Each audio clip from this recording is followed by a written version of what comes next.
जनपद के किसानों को जिला प्रशासन के द्वारा परेशान करके जमीनें लिए जाने के मामले को लेकर आज भारतीय किसान यूनियन आर राजनीति के जिला अध्यक्ष अरविंद यादव के द्वारा एक विशेष प्रेस कॉन्फ्रेंस की गई। उसमें पूरे विचार रखे गए। अयोध्या जनपद के किसानों को जिस तरीका से जिला प्रशासन द्वारा परेशान करके ज़मीन ली गई है, उसके बारे में आज हम लोग बैठक कर रहे हैं।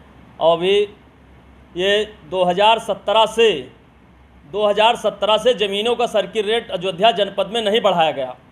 जब आप समझ लीजिए इतनी बड़ी महंगाई है, 2017 से इन्होंने जब सर्किट रेट नहीं बढ़ाया है और किसानों की ज़मीन औने पौने दाम पर ले रहे हैं, किसानों के ऊपर मुकदमा लाद कर ज़मीन ली गई है, तब तो किसानों में नाराज़गी पैदा हुई। और जिसका जीता जागता सबूत आप सबके सामने है। अगर यही रवैया इनका रहा तो आगे भी इनको पता चल जाएगा कि किसानों के साथ अन्याय कैसे होता है। भारतीय किसान यूनियन हमारी राजनीति का मांग करती है, अगर 2017 से जितनी भी ज़मीन ली गई है सबका रेट बढ़ाकर अगर नहीं दिया गया, एरियर सबका किसानों का बनाया जाए। और जिस तरीक़ा से प्रशासन ने उत्पीड़न किया है, ज़मीन लिया है, सबका बढ़ा करके और रेट किसानों को दिया जाए। यही माझा शाहनवाजपुर में देख लीजिए, राम जन्मभूमि तीर्थ क्षेत्र ट्रस्ट 51,55,526 रुपये बिस्सा ज़मीन ले रही है। वहीं ये आवास विकास वाले 6 लाख रुपये बिस्सा ज़मीन ले रहे हैं। कहाँ 55 लाख, कहाँ 6 लाख। किसान क्या करेगा बताइए? किसानों को ये दबा कर ज़मीन लेंगे।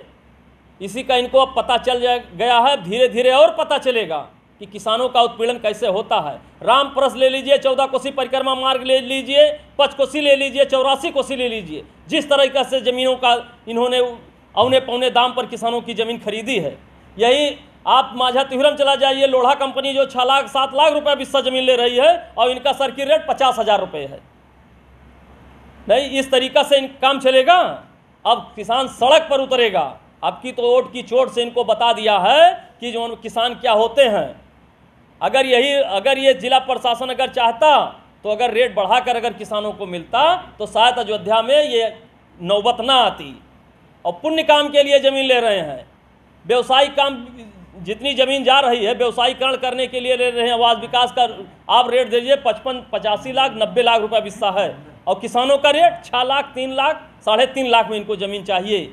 तो इसलिए हम लोग अभी 1 महीने का इनको टाइम देंगे। 1 महीने में ये जितना किसानों की ज़मीन लिए हैं सबका फिर से मुआवजा बनाकर एरियर के रूप में किसानों को दें। और नहीं तो हम लोग एक राष्ट्रीय स्तर की पंचायत करेंगे और लाखों लाख किसान पूरे भारत के यहाँ पर आएंगे और जिसकी सारी जिम्मेदारी जिला प्रशासन की होगी।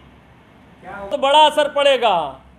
आप इसको जान लीजिए। अगर किसान अगर एक हो गए, किसान इनको बता दिया जिस तरीके से किसानों का इन्होंने उत्पीड़न किया है। इसी श्रीराम एयरपोर्ट की ज़मीन गई है, किसानों को चारागाह घूर गड्ढा पे ले जाकर जिला प्रशासन ने बसाया है। और आज तक मालिकाना हक किसानों को नहीं मिल रहा है कि उनका मालिकाना हक हो जाए। वही चारागाह की ज़मीन पर जब बसाए हैं, अभी कोई दूसरा आएगा हटा देगा। तो इसका बहुत ही प्रमाण बनेगा जो किसानों के अगर यह हित की नहीं बात करेंगे। अब ही इनको मौका है, अब ये चेत लिए। वोट के बल बता दिया है किसानों ने कि अब की बार अगर हम लोगों का रेट नहीं बढ़ा है तो आगे आने वाले चुनाव में भी इसका असर पड़ेगा।